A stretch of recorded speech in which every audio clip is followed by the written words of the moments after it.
이렇게 많은 문자열 함수가 있는데 언제 사용하는지 알아야 사용할 수 있겠죠. 문자열 함수를 사용하는 예는 여러분이 평상시에 사용하는 인터넷에서 찾을 수 있는데요. 바로 로그인 처리입니다. 입력한 아이디와 비밀번호가 정상적인지 확인할 때 이 문자열 함수들을 사용할 수 있는데요. 화면에 로그인 처리의 순서를 미리 작성해 놨습니다.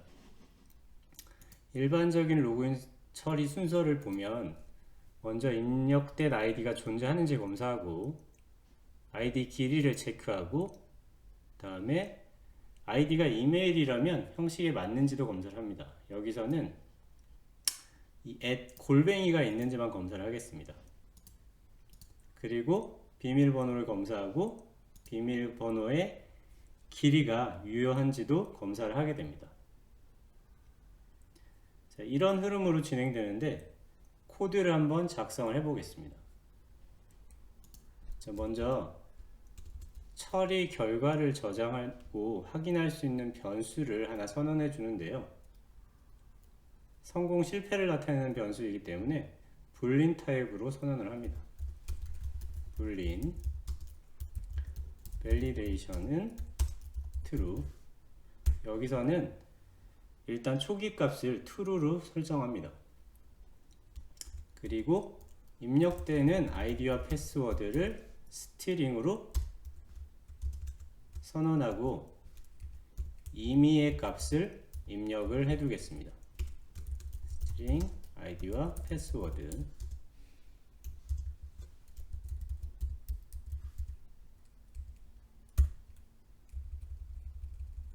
그리고 실제적인 코드를 작성하기 전에 결과값을 먼저 출력을 해 보겠습니다.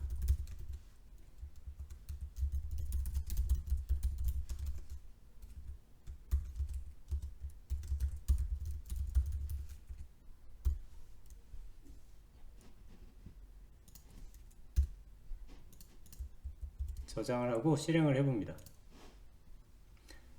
실행을 해보면 우리가 밸리데이션에 true로 입력하고 그대로 출력했기 때문에 콘솔에도 true라고 출력이 됩니다. 자, 이제는 이 처리 순서에 따라서 코드를 작성을 해볼 텐데요. 1번부터 한번 해보겠습니다. 입력된 아이디가 존재하는지 검사는 공백과 비교해서 공백인지 아닌지를 체크하면 됩니다. 그래서 id가 equals 공백인지를 알아봅니다. 그리고 이 값을 validation 변수에 넣으면 공백이면 true고 공백이 아니면 false잖아요. 근데 우리는 공백이 아닌지를 검사해야 되기 때문에 값을 반전시켜 줍니다. 이렇게 not 연산자를 붙여서. 자, 두 번째로는 입력된 아이디의 길이를 검사를 할 텐데요. 최소 6자 이상인지를 검사를 합니다. 그래서 id.length가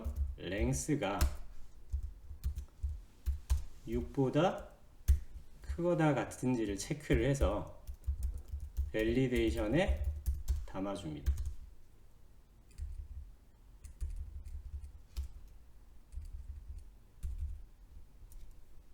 자, 여기서 문제가 있을 수도 있는데요. 예를 들어서 첫 번째 아이디를 검사했는데 false가 나왔어요. 그러니까 공백 값이 들어온 거죠. 그런데 두 번째 체크를 했을 때 true가 나오게 되면 앞에서 false가 나온다고 하더라도 결과값이 true가 되게 되죠. 우리가 원하는 값은 검사하는 이 순서에서 하나라도 false가 되면 로그인 처리 결과가 false가 돼야 됩니다. 그래서 여기서는 validation에 입력되어 있는 이 불린 타입, 다시 할게요. 그래서 여기서는 validation에 입력되어 있는 값과 내가 검사하는 결과 값을 AND 논리 연산을 통해서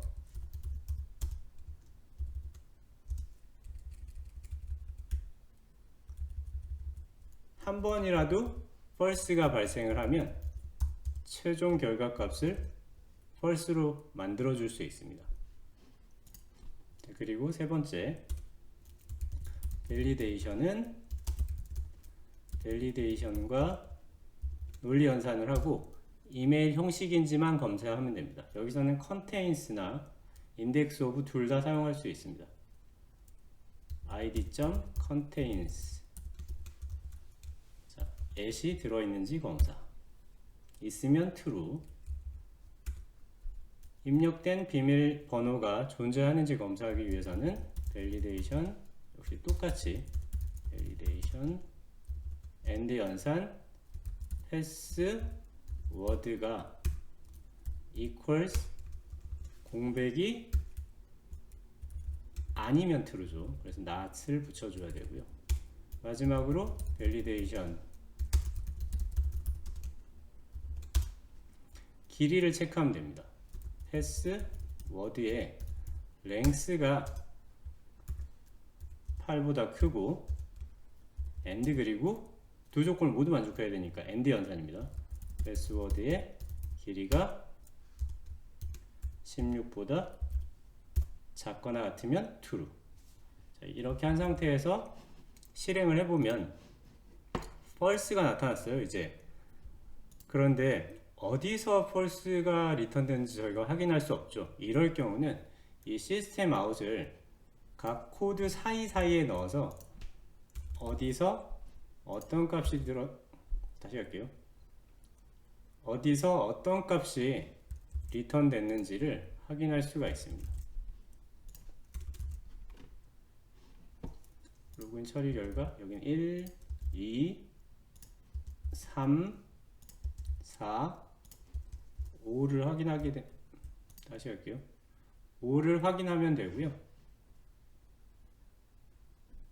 실행을 해보겠습니다. 저장을 하고 실행. 그럼 두 번째부터 false가 발생했어요. 자, 6자 이상인지 검사를 하는데 스캇은 5자죠. 그래서 y를 하나 붙여주겠습니다. 다시 저장하고 실행을 하면 두 번째는 true로 바뀌었어요. 세 번째는 at이 있는지 검사를 합니다. 그래서 at을 id에 이렇게 붙여줍니다. 저장을 하고 실행을 하면 세 번째, 네 번째까지는 통과를 했습니다. 다섯 번째는 8자 이상이고 16자 이하여야 돼요. 근데 지금 ASDF 1, 2, 3이니까 하나만 더 붙이면 8자가 되죠. 자, 이렇게 해서 전체 검사 결과를 true로 만들어줄 수 있고요.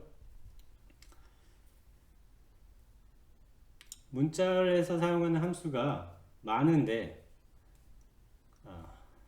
다시 갈게요. 어디서부터 다시 가야 되지? 이렇게 해서 true로 만들어주는 데부터 다시 갈게요.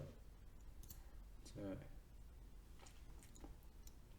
이렇게 해서 문자열 함수를 로그인 다시 갈게요. 이렇게 해서 문자열 함수를 로그인 처리에 적용을 해보고 결과값을 확인해 봤습니다.